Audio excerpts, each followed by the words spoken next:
My name is Miss Anderson. I teach 4th grade here at Netherwood.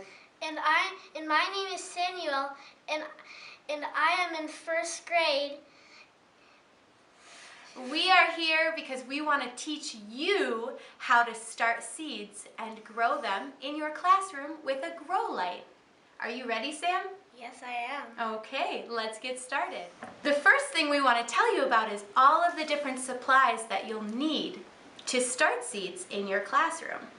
You'll need water, dirt in some sort of thing, and then seeds. Thanks, Sam. And 2 pea seeds, depends on what plant you're growing. Yeah, it does depend on the seeds that you'll receive. The thing that you mentioned that the dirt comes in are these little tiny planters. Each little space can be a home for a new seed, right? In addition to that, you'll also be receiving a nice tray. Would you like to hold that for me? Yes, please. Thank you.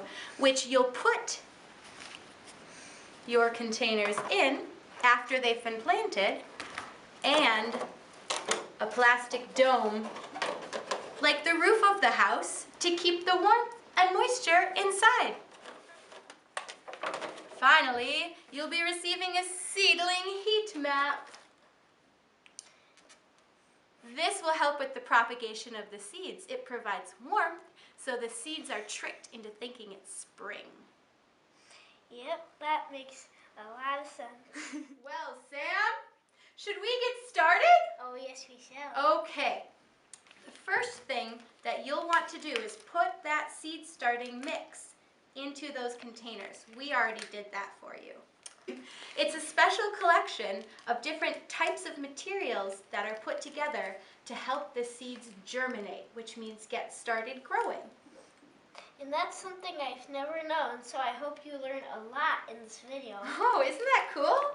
It's sort of like a special bed that we get to make for the seeds when the seeds are babies. Would you put a baby in a big king-size bed right away? I would not. What would you do?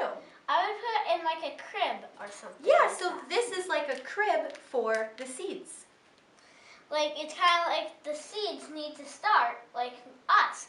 We start growing, you start a crib, you get a medium-sized bed and then big. Mm-hmm. Like they get a small pot, they get a little bigger, only a bigger pot, and then they go into a garden. Absolutely. Right, great. If we put the seeds right in here and then pour a bunch of water on, the seeds are going to fall all the way through, and then guess what happens? It goes through. It goes right through the bottom. So it's kind of like you're doing it backwards, because you want to spray it first, not put the seeds in, because then the water might push the seed down and the seed might just fall right out. Exactly. That's exactly right. So what we want to do first is moisten or get wet the seed starting mix before we put the seeds in. Do you want to help with that? Yes. Okay. Do you think this is a hard process, or do you think you could do it by yourself? I think that I could do this by myself. Let's see. Thank you. Is it okay if I add a little bit of more water too? Yes. Okay. I'm just going to give it a little squirt. Once the top becomes pretty moist, you can add water a little bit faster. So you want to make sure it's good and moist, and it's okay if a little bit of water drips out of the bottom. That's another reason why our water catching tray would come in handy. It's okay if we get a little bit messy. We'll just clean up at the end. Yes. Okay, so the next step, once we have our seed starting mix moistened or wet, is to plant the seeds. Hey Sam, how do you know how deep to plant a seed?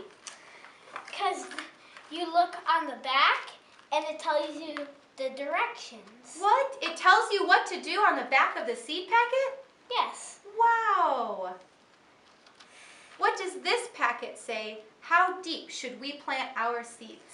1/2 of an inch. 1/2 of an inch, you're right. How big is 1/2 of an inch? Okay, so if you look at this thing. Measuring tape? How handy.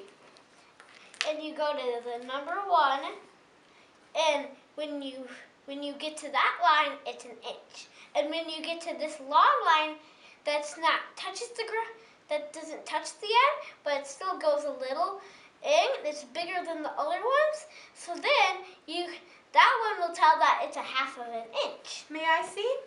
Wow, you can do fractions with math and seed starting at the same time? So you just told me if we only come to this medium length, did you say line, the one that doesn't go to the bottom, it's halfway between 0 and 1, so that would be one half of an inch. Yeah. So we want to plant these 1/2 of an inch deep. So how would we use this tool to help us with that? I think that you would just like do this.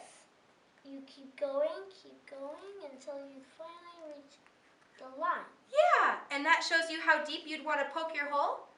And then you would poke. Wow, it's that easy? Yes.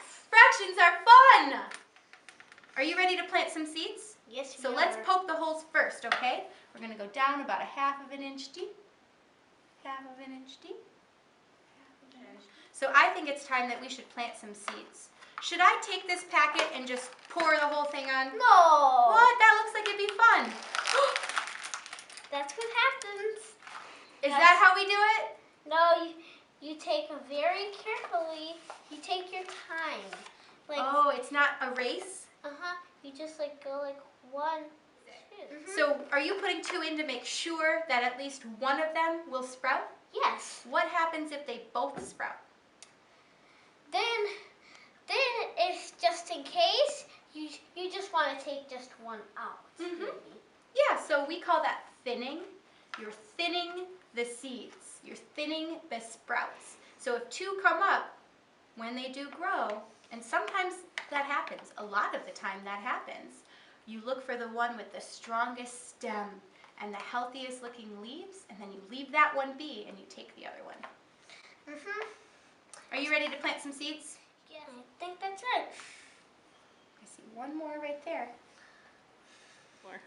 So now that the seeds are planted, we need to cover them up with soil. Let's put that blanket on top of those baby seeds. Open up the container of soil and put it on. Use your fingers to grab a little bit and sprinkle it on top of each of them. That's the most effective way to do it. We want to make sure that there's 1/4 of an inch on each one, so you can even grab a bigger handful than that. I'll show you. I'm going to grab some and sprinkle it on like that. You give it a try. Great. We're going to put our container into its tray. This way, when we continue to water it, water won't spill everywhere. Sam, give it a squirt. All of them?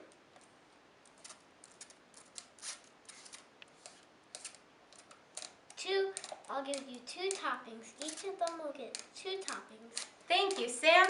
Now that it's nice and moist, we're going to use our seed heating mat to give warmth from the bottom to the seeds. We're also going to put this plastic dome on top of the container.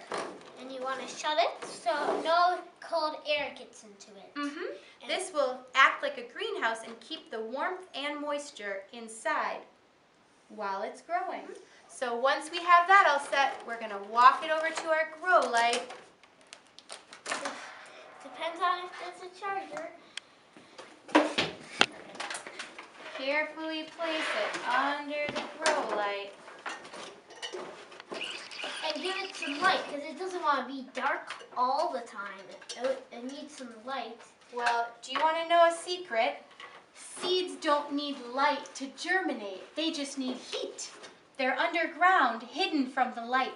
All they need is heat. So by giving them heat, we're tricking the seeds into thinking it's spring when the ground warms up and unthaws. Well, the light only needs to be on after the seeds have sprouted. How long should we keep the light on? How much light does it need? Each teacher, Sam, will receive one of these timers that you plug your equipment into and set it by pushing in from the time you'd like the light on and when you'd like the light to turn off. That's cool. I know. So then you don't have to think about anything except keeping the seeds moist. How easy? Easy peasy lemon squeezy. Easy peasy lemon squeezy. Never. So once your seedlings have sprouted, that's the time that you need to take your plastic dome off. This way, the green seedlings will get all of the extra oxygen that they need to grow.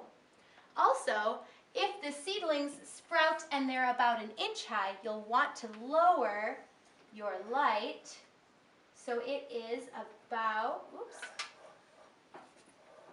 wow, a few inches above the sprouts. If the sprouts are taller, like these, you'll need to lift your light, secure it safely, so that they're a couple inches above. Because we're growing the same type of seed and seedling, most of your plants will be about the same height. It's important to make sure that the soil stays moist while your seedlings are growing, but not saturated. You don't want your seedlings to be soaking in a bathtub for many days. They'll get wrinkly and not feel very good. They won't grow as well as they could. We want to make sure that our soil stays moist, which means kind of wet, but not super soaking wet. Spray bottle comes in handy when your seedlings have sprouted because they're still babies, so we still have to gently water them. One common mistake that people make while they're gardening is thinking that the plant itself needs the water. We don't water the leaves, we water the soil because the roots are what needs the water, not the leaves. If you water the leaves, they might burn under the light. So we always water at the base, just enough to get the soil moist. Give it a taste, Sam. What do you think? Great. What does it taste like?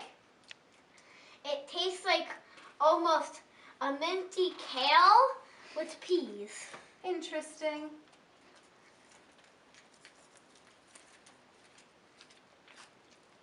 Sam, thank you so much for helping me today with this seed starting project.